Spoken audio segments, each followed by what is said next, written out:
নমস্কার,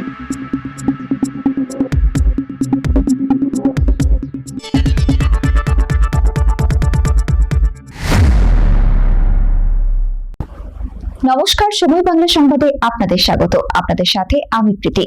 দেখে নেব আজকের বিশেষ সংবাদ। পুলিশের বিরুদ্ধে বিস্ফোরক দিলীপ ঘোষ, দায়িত্ব না পাল্টালে জনরোষে কেউ রেহাই পাবে না। রাজ্য পুলিশের ভূমিকা নিয়ে ফের তীব্র আক্রমণ শানালেন বিজেপি নেতা তথা মন্ত্রী দিলীপ ঘোষ। পুলিশের বিরুদ্ধে চোর ডাকাতদের সঙ্গে যোগ সাজসের অভিযোগ তুলে তিনি বলেন, পুলিশ তো কাউকে খুঁজে পায় না, সন্ধ্যেবেলা তাদের সঙ্গে বসে খায়, তারপর বলে পাচ্ছি না। সব জায়গায় এটা হয়, কিন্তু পুলিশের অভ্যেস না পাল্টালে তো পাবলিক পাল্টে দেবে, শুরু হয়ে গিয়েছে অনেক জায়গায়। দিলীপ ঘোষ আরও অভিযোগ করেন, দীর্ঘদিন ধরে পুলিশের মধ্যে মিথ্যে কথা বলা, নেতাদের সঙ্গে গা ঘষে চলা এবং অপরাধীদের সঙ্গে শেয়ার করার প্রবণতা তৈরি হয়েছে। তার দাবি, এই মানসিকতা বদলানো জরুরি, না হলে পরিস্থিতি আরও ভয়াবহ হতে পারে। এদিন তিনি রাজ্যে বাড়তে থাকা জনরোষের প্রসঙ্গ তোলেন। তার কথায়, মানুষ খেপে গিয়েছে এই অত্যাচার সহ্য করতে করতে।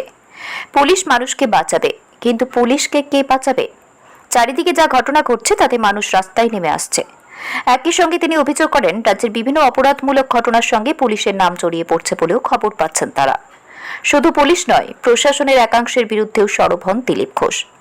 ওসি, আইসি, বিডিও ও এসডিওদের একাংশ বিগড়ে গিয়েছে বলে মন্তব্য করে তিনি বলেন, এদের খারাপ কাজে ব্যবহার করা হয়েছে। ধীরে ধীরে বেআইনিকেই ওরা আইনি মনে করতে শুরু করেছে। নিজের ক্ষমতা ব্যবহার করে সুবিধে নেওয়ার প্রবণতা তৈরি হয়েছে। সাধারণ মানুষ দীর্ঘদিন ধরে বঞ্চিত ও অত্যাচারিত হয়েছেন বলেও দাবি করেন বিজেপি নেতা। তার হুঁশিয়ারি, এখনই পরিস্থিতির পরিবর্তন না হলে জনরোষ আরও বাড়বে এবং প্রয়োজন হলে দোষীদের বিরুদ্ধে আইনি ব্যবস্থা নেওয়ার দাবি উঠবে।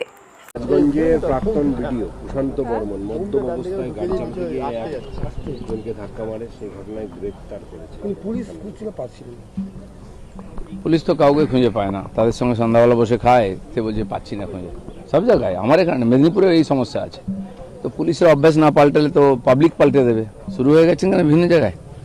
পুলিশের অনেক দিন ধরে এই ধরনের বদভ্যাস হয়েছে, মিথ্যা কথা বলা, নেতাদের সঙ্গে গা ঘষে ঘষে চলা, চোর ডাকাতদের সঙ্গে শেয়ার করা, এগুলো পাল্টানোর দরকার আছে। পাবলিক যেভাবে অ্যাগ্রেসিভ হয়ে বেরিয়ে আসছে, তারপরে কে কাকে বাঁচাবে? পুলিশ লোককে বাঁচাবে, পুলিশকে কে বাঁচাবে? পুলিশের সাবধান হওয়া উচিত। যা ঘটনা ঘটছে চারদিকে, লোক খেপে গেছে এতদিন অত্যাচার সহ্য করতে করতে। তার সব জায়গায় অপরাধের সঙ্গে পুলিশ জড়িয়ে আছে, সে খবর আসছে আমাদের কাছে। কেন পুলিশ নিজের দায়িত্ব পালন করুক, নালে জনরোষ এমন হবে যে কেউ কাউকে বাঁচাতে পারবে না। অবশেষে আইনি নোটিশের উত্তর দিলেন অভিষেক বন্দ্যোপাধ্যায় হরিশ মুখার্জি রোডের বাড়িতে কলকাতা পুলিশ গেছিল গতকাল সোমবার দুপুরে। সেখানে হাজির হয় কলকাতা পুলিশের আরেকটি টিম, তাদের আসবাবপত্র।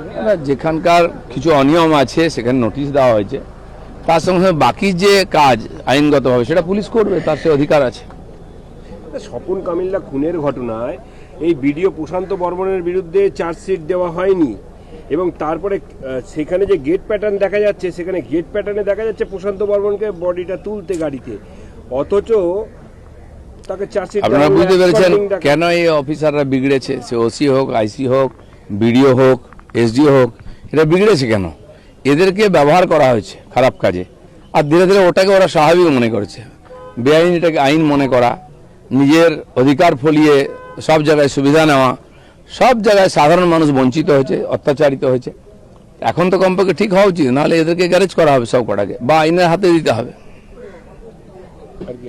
চলো, হয়ে গেছে। ভয়াবহ অবস্থায় রয়েছে লেকটাউনে মেসির মূর্তি, মূর্তির নিচে থাকা ভিত ধীরে ধীরে ক্ষয়ে যাচ্ছে। টিএমসি সরকারের ভিত নড়ে গেল, তো মেসিও নড়ে গেল। আজ পর্যন্ত সেই মেসির ঘটনার পরে যুবভারতী স্টেডিয়ামে স্পোর্টস যারা প্র্যাকটিস করতেন তাদের জন্য বন্ধ হয়ে গেছে। বাপত্তি সম্পত্তি হয়ে গেছে এগুলো সব, যা ইচ্ছা লুটপাট করো, খাও। এবং যে কটা লোক এসবের সঙ্গে যুক্ত আছে, সে প্রাক্তন মন্ত্রী হোক, কাউকে ছাড়া হবে না।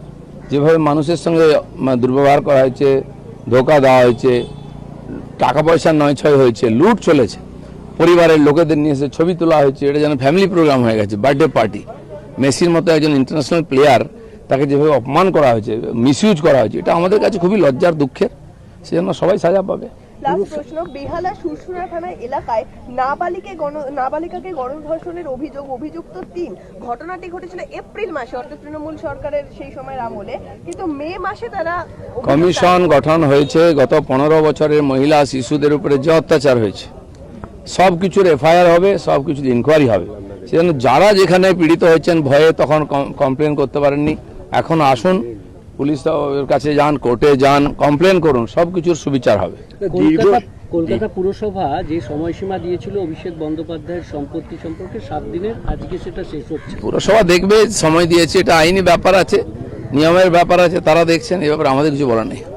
দীর্ঘদিন ধরে দেখা যাচ্ছে যে তৃণমূল সরকারের সময় বিভিন্ন ধরনের স্ট্যাচু তৈরি হয়েছে।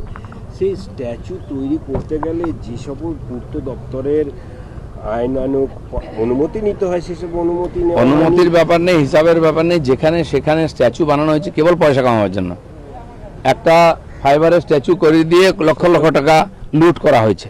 কত টাকা খরচা হয়, কি হয়, তাও সরকারি জায়গায় সরকারি খরচে পাবলিকের কাছ থেকে টাকা তোলা হয়েছে, দেরা লুট হয়েছে, সেখানে সবকটাই ইনকোয়ারি হবে। চলুন।